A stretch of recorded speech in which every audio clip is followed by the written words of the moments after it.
Hello friends, welcome to Amala Fashion. Length 15 inch எடுத்துக்கோங்க. Widthwise 12 inchல fold பண்ணி போட்டுக்கோங்க. நெக்கும் ஷோல்டரும் 5.5 inches எடுத்துக்கோங்க. ஹாம்கோலோட length 5.5 inches எடுத்துக்கோங்க. இவங்களோட chest size வந்து 36 ஓகேங்களா? ஆம்கோல் கர்வ் லைன் வந்து 1.25 inch எடுத்திருக்கேன். பேக் நெக் லோவா இருக்கிறதுனால 1.25 inch எடுத்திருக்கேன் ஓகேங்களா? அடுத்து வந்துட்டு நெக்கு வித்து வந்துட்டு 2.5 inches எடுத்திருக்கேன். நெக்கோட லென்த் வந்துட்டு 8.5 inches நான் எடுத்திருக்கேன் ஓகேங்களா? நெக்கோட லென்த் 8.5 இன்ச்சஸ் நான் எடுத்திருக்கேன். அது கீழே வந்து 3 இன்ச்சஸ் மார்க் பண்ணி இந்த மாதிரி கொஞ்சம் ஸ்கேல் வச்சு லைன் போட்டுக்கோங்க. மேலே நெக்கு வித்தில் 2.5 இன்ச்சஸ் கீழே வந்து 3 இன்ச்சஸ் மார்க் பண்ணி எல் ஷேப்பில் லைன் போட்டு ஃப்ரெஞ்ச் கர்வ் ஸ்கேல் யூஸ் பண்ணி இந்த ரவுண்ட் நெக் ட்ரா பண்ணிக்கோங்க ஓகேங்களா? அவ்வளோதான் பேக் நெக் மெஷர்மெண்ட் முடிஞ்சது. இப்போ வந்து நம்ம மெயின் ஃபேப்ரிக் வந்து லைனிங்கை சுற்றிக்கும் 1/2 inch எக்ஸஸாக விட்டு மெயின் ஃபேப்ரிக் கட் பண்ணி எடுத்துக்கலாம். மெயின் ஃபேப்ரிக்கோட ராங் சைடு மேலே லைனிங் எப்படி ப்ளேஸ் பண்ணிக்கோங்க. ப்ளேஸ் பண்ணிட்டு லைனிங்கும் மெயின் ஃபேப்ரிக்கும் மூவ் ஆகாமல் இருக்கிறதுக்கு சுற்றிக்கும் பெல் பின் போட்டுக்கோங்க ஓகேங்களா? நான் வேஸ்ட் லைன்லேருந்து ஸ்டிச் பண்ண ஸ்டார்ட் பண்ணுறேன். வேஸ்ட் லைனில் நம்ம ஸ்டிச் பண்ணுறதுக்கு 1/2 inch தான் நம்ம வந்து அலவன்ஸ் விட்டுருப்போம் ஓகேங்களா? ஸோ அந்த 1/2 inchலேயே ஃபஸ்ட்டு மெயின் ஃபேப்ரிக்கும் லைனிங்கும் சேர்த்து ஸ்டிச் பண்ணிட்டு வாங்க. இந்த கார்னரில் நீடில் விட்டு ஃபுட்டை லிஃப்ட் பண்ணி நம்ம அப்படி ஃபேப்ரிக்கை டேர்ன் பண்ணி ஸ்டிச் பண்ணோம் அந்த கார்னர்லாம் ஓகேங்களா? இப்போ எக்ஸஸாக உள்ள மெயின் ஃபேப்ரிக்கை கட் பண்ணி எடுத்துக்கலாம். அடுத்து வந்து வேஸ்ட் லைன் வந்து நம்ம ஃபினிஷ் பண்ணிக்கலாம். வேஸ்ட் லைன் ஃபினிஷ் பண்ணுறதுக்கு லைனிங் வந்து 1.5 inchல ஸ்ட்ரைட் ஃபேப்ரிக்கு அந்த வேஸ்ட் லென்த் எவ்வளோ இருக்கோ பேக் பார்ட்டில் அந்த அளவுக்கு நீங்கள் லைனிங்கை கட் பண்ணிக்கோங்க. கட் பண்ணதுக்கப்புறமா வேஸ்ட் லைனில் வந்துட்டு நம்ம 1/2 inch அலவன்ஸ் விட்டுருப்போம் இல்லையா? அந்த 1/2 inchலேயே வந்துட்டு ஸ்டிச் பண்ணிட்டு வாங்க. லைனிங் ப்ளவுஸில் வேஸ்ட் லைன் ஃபினிஷ் பண்ணுறதுல இது ஒன் ஆஃப் த மெத்தட். நம்ம அடித்து திருப்புறதை விட இந்த மாதிரி லைனிங்கை வச்சு நம்ம ஸ்டிச் பண்ணும்போது பேக் சைடு கொஞ்சம் ஹிப் லைனில் ஸ்டிஃபாகவும் இருக்கும். துணி சுருங்கிறத கொஞ்சம் அவாய்ட் பண்ணலாம் ஓகேங்களா? ஸோ நீங்கள் இந்த மாதிரி ட்ரை பண்ணுங்கள். லைனிங்கை வச்சு ஸ்டிச் பண்ணுங்கள். அடுத்து லைனிங்கை வந்து அப்படியே டேர்ன் பண்ணிவிட்டு லைனிங் மேலே ஸ்டிச் பண்ணிட்டு வாங்க. மறுபடியும் வந்து லைனிங்கை வந்துட்டு அப்படியே ஒரு ஃபோல்ட் பண்ணி இன்னொரு ஃபோல்ட் பண்ணி டோட்டலாக ராங் சைடு லைனிங் ஃபேப்ரிக் வந்துடும் ஓகேங்களா? அப்படி வச்சு ஒரு ஸ்டிச்சஸ் போட்டிங்கன்னா வேஸ்ட் லைன் வந்து நமக்கு ரெடி ஆகிடும். இப்போ வந்து நம்ம டாட் பிடிக்க வேணால் டிசைன் பண்ணி முடிச்சதுக்கப்புறமா டாட் பிடிங்க.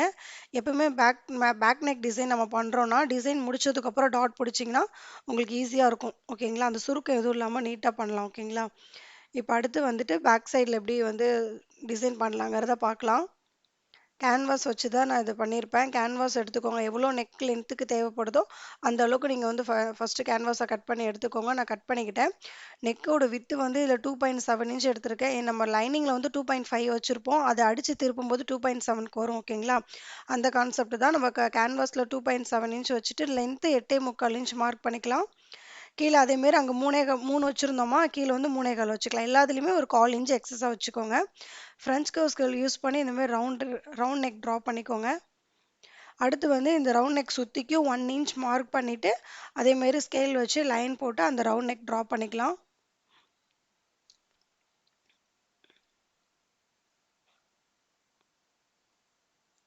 ஃப்ரெஞ்ச் கர்வ் ஸ்கேல் வச்சு அந்த கர்வ் மட்டும் இந்த ஃப்ரெஞ்ச் கர்வ் ஸ்கேலில் கர்வ் கொடுத்துட்டு அப்புறம் ஸ்கேல் வச்சு ஸ்ட்ரைட் லைன் கொடுத்துட்டா நமக்கு அழகாக அந்த ரவுண்ட் நெக் வந்துடும் ஓகேங்களா? இப்போ இதை வந்து நம்ம கட் பண்ணி எடுத்துக்கலாம். இதை கட் பண்ணிவிட்டு அந்த ப்ளவுஸோட கலர் இருக்கு இல்லைங்களா, க்ரீன் கலர், அதுலேயே வந்துட்டு ராங் சைடு மேலே வச்சு இந்த கேன்வாஸும் அயன் பண்ணி எடுத்துக்கோங்க.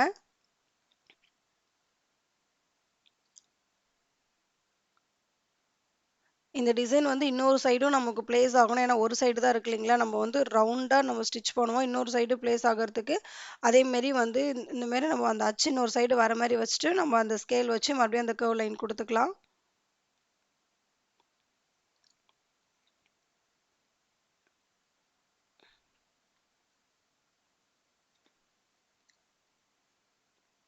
ப்ளவுஸில் வந்துட்டு ராங் சைடில் லைனிங் வச்சுக்கோங்க. அந்த ஷைனிங் மாதிரி இருக்கு இல்லையா, அதில் தான் கம் இருக்கும் ஓகேங்களா?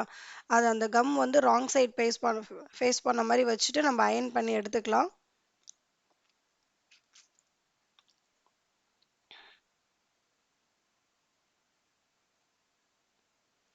நல்லா ஹெவி ஸ்டீமில் வச்சு நீங்கள் அயன் பண்ணிங்கன்னா டக்குன்னு அது வந்து ஃபேப்ரிக்கோட ஒட்டிடும் ஓகேங்களா? லைட்டான ஹீட் இருந்தால் ஒட்டாது.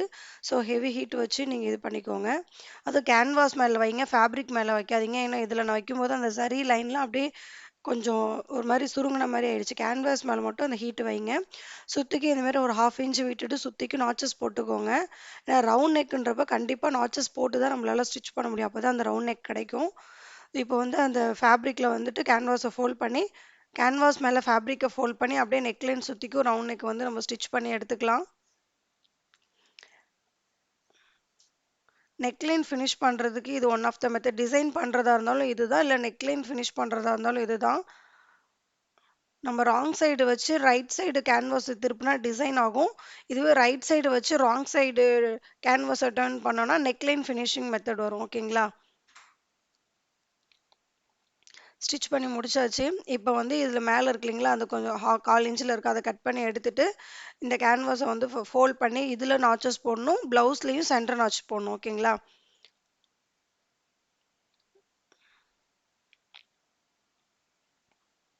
இதில் ஒரு சென்டர் நாட்ச் போட்டுக்கோங்க. இதில் சென்டர் லைன் நமக்கு ஆல்ரெடி இதில் ஃபார்ம் ஆயிருக்கும். இப்போ ப்ளவுஸ்லையுமே அதேமாரி சென்டர் நாட்ச் போட்டுட்டு சென்டர் லைன் போட்டுக்கோங்க. கேன்வாஸோட சென்டர் லைனும் ப்ளவுஸோட சென்டர் லைனும் ஒரே இடத்துல மீட் ஆகணும். அப்போ தான் அந்த ரவுண்ட் நெக் அழகாக வரும். கொஞ்சம் கிராஸ் ஆகினா கூட ரவுண்டு ஒரு கிராஸாக போயிடும். ஸோ ஓகேங்களா, எந்த நெக்காக இருந்தாலும் இந்த மாதிரி நம்ம சென்டர் லைன் மார்க் பண்ணிவிட்டு அதுக்கு மேலே கேன்வாஸ் ப்ளேஸ் பண்ணி நம்ம ஸ்டிச் பண்ணுவோம். ஓகேங்களா?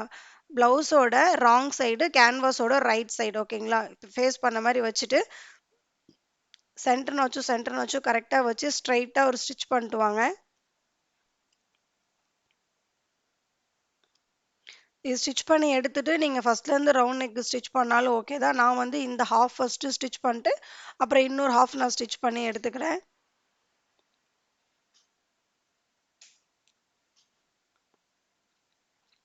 அந்த ரவுண்டுங்கிற இடத்துலலாம் நம்ம கொஞ்சம் பொறுமையா ஸ்டிச் பண்ணிட்டு வரணும். அந்த லைன்லயே நீங்க ஸ்டிச் பண்ணிட்டு வாங்க. ஃபர்ஸ்ட் ஹாஃப் ஸ்டிச் பண்ணிட்டேன். அதே மாதிரி இன்னொரு ஹாஃபும் நான் ஸ்டிச் பண்ணிக்கிறேன்.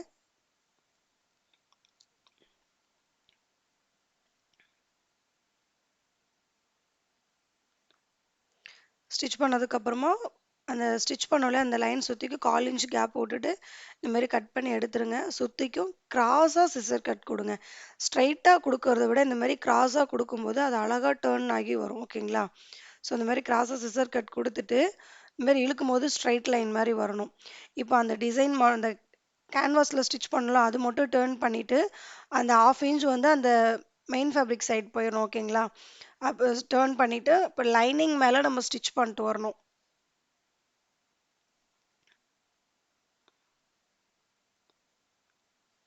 பொறுமையா ஸ்டிச் பண்ணிட்டு வாங்க. அவ்வளோதான். இப்போ வந்துட்டு அந்த கேன்வாஸ் வந்து டோட்டலா வந்து நம்ம வந்து ரைட் சைடு டர்ன் பண்ணணும். ஓகேங்களா? ரைட் சைடு டர்ன் பண்ணி அயர்ன் பண்ணி எடுத்துக்கோங்க. அப்புறம் அந்த நெக் லைன் சுத்திக்கும் ஃபர்ஸ்ட்டு அந்த ரவுண்ட் நெக் இருக்கு இல்லையா, அந்த இடத்துல மட்டும் அந்த எட்ஜ்லயே ஸ்டிச் பண்ணிட்டு வாங்க. நல்லா நம்ம இத அயர்ன் பண்ணி எடுத்துட்டோம்னா, நமக்கு வந்து கரெக்ட்டா வந்து நின்றும். ஓகேங்களா? இப்போ வந்துட்டு சாரியோட ஃபேப்ரிக் எடுத்துக்கோங்க. இதுல அதுக்கு முன்னாடி இந்த கார்பன் இந்த இந்த ஸ்பாஞ்ச் எடுத்துக்கோங்க. இதுலருந்து தான் நம்ம அத டிசைன் பண்ண போறோம். ஓகேங்களா? இதுல பெரிய சைஸா உள்ளது எடுத்துக்கோங்க. சாரி வந்து பேபி பிங்க் கலர். அதுல சும்மா ஒரு 6 இன்ச் வித்ல நான் கட் பண்ணி எடுத்துக்கிட்டேன். அந்த ஸ்பாஞ்ச் உள்ள வச்சு ஃபேப்ரிக் அப்படி நம்ம ரொட்டேட் பண்ணாலே அழகா நமக்கு சுருக்கம் எதுவும் இல்லாம அழகா வந்துருது. அந்த சாரி கலர்லயே த்ரெட் எடுத்துட்டு இந்த மாரி பூக்கு போடுற மாரி நாட் ஒரு 3 நாட் போட்டுட்டு நீங்க கட் பண்ணி எடுத்துக்கோங்க. இந்த மாரி நெக்லைனுக்கு எவ்வளோ தேவையோ அந்த அளவுக்கு வந்து நீங்க கட் பண்ணி எடுத்துக்கோங்க. கட் பண்ணிட்டு இது எவ்வளோ வித் வைஸ் வச்சா கரெக்ட்டா இருக்கும்ன்றது ஃபர்ஸ்ட்டு நான் ப்ளேஸ் பண்ணி பார்த்துட்டேன். 1 இன்ச் ஒன்ஸ் வச்சா கரெக்ட்டா இருக்கும். அதேமாரி ஷோல்டர் ஜாயின் பண்ண 1/2 இன்ச் விட்டுறணும். ஓகேங்களா? ஸோ நான் அந்த பாம்பம் ஃபுல்லா நான் ரெடி பண்ணிட்டேன். இப்போ வந்து நான் ஸ்டிச் பண்ண ஸ்டார்ட் பண்ண போறேன். ஷோல்டர் ஜாயின் பண்ண 1/2 இன்ச் விட்டுட்டு அதுலேருந்து நான் வந்து ஸ்டிச் பண்றேன். ஓகேங்களா? அந்த கேன்வாஸோட எண்டுலயே ஸ்டிச் பண்ணிட்டு வரணும்.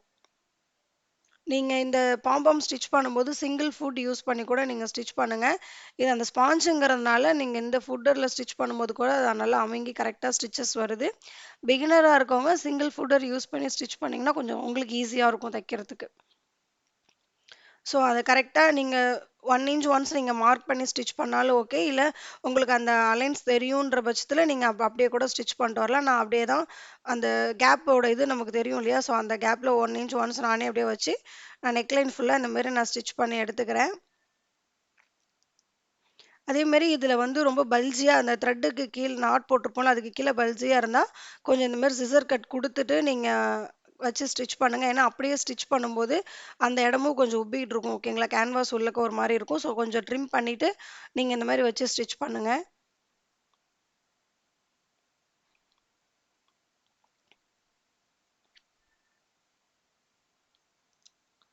இது கொஞ்சம் பொறுமையா தான் ஸ்டிச் பண்ணணும். ஒவ்வொரு பாம்பாம் நம்ம வைக்கும்போதுமே ஒவ்வொரு இதுக்குமே லாக் ஸ்டிச் போட்டு ஸ்டிச் பண்ணுங்க. ஏன்னா ஒரே ஒரு தையல் போட்டுட்டு வராம, இப்போ ஒரு பாம்பம் வைக்கிறோம், அங்க ஒரு லாக் ஸ்டிச். இன்னொன்னு வைக்கிறோமா, அங்க இன்னொரு லாக் ஸ்டிச். அப்படி போட்டு ஸ்டிச் பண்ணும்போது தான் லைஃப் வரும். ஏன்னா நம்ம ஒரே ஸ்டிச்சஸா போட்டு வந்தா பிரிஞ்சு வரதுக்கும் சான்சஸ் இருக்கு. அதேமாரி ஸ்டிச்சஸோட நம்பர் வந்து கம்மியா வச்சுக்கோங்க. நான் இதுல வந்துட்டு 2 இன்ச்சஸ் வைக்கிறேன்.